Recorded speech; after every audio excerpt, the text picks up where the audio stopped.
हिमाचल प्रदेश में बीजेपी को मिली हार के बाद से ही पार्टी में हंगामा मचा हुआ है। टिकट वितरण के बाद से ही बीजेपी में बगावत के सुर तेज हो गए थे। बीजेपी के 21 दिग्गज नेता बागी होकर चुनाव लड़े। बगावत का कारण हिमाचल बीजेपी की गुटबाजी को माना गया और अब हार को लेकर सवाल उठ रहे हैं, खासतौर पर धूमल कैंप पर। तो क्यों सवालों में घिरा धूमल कैंप और क्यों मुश्किल में दिख रहे हैं अनुराग ठाकुर? देखते हैं ये रिपोर्ट।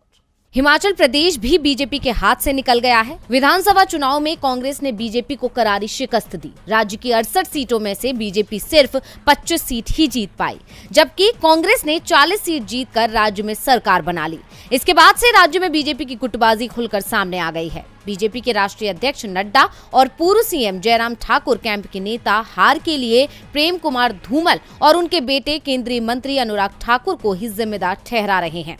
अनुराग ठाकुर हमीरपुर से सांसद हैं और उनके संसदीय क्षेत्र की 12 सीटों पर बीजेपी को हार मिली है।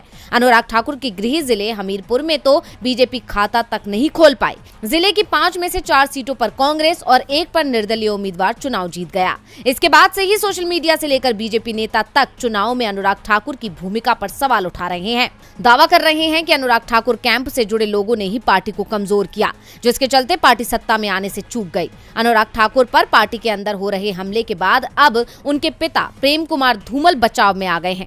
प्रेम कुमार धूमल ने कहा कि हमने पार्टी की हार को गंभीरता से लिया है, लेकिन हार के लिए अनुराग को जिम्मेदार नहीं ठहराया जा सकता। पार्टी ने जहां भेजा वहां उसने प्रचार किया। हार का कारण गलत टिकट वितरण है, क्योंकि जिस तरह से टिकट बांटे गए उससे बीजेपी के अंदर बगावत हो गई। 21 लोगों ने पार्टी उम्मीदवारों के खिलाफ चुनाव लड़ा। पार्टी इस पर विचार कर रही है कि कैसे टिकटों का बंटवारा किया गया। इसके साथ ही धूमल ने जयराम सरकार पर तंज कसते हुए कहा कि पिछले 5 सालों में जो हुआ मैं उसे शांति से देखता और सुनता रहा। उम्मीद है कि गलतियां दोहराई नहीं जाएंगी। धूमल ने बिना नाम लिए ही बता दिया कि हार के लिए जयराम ठाकुर जिम्मेदार हैं।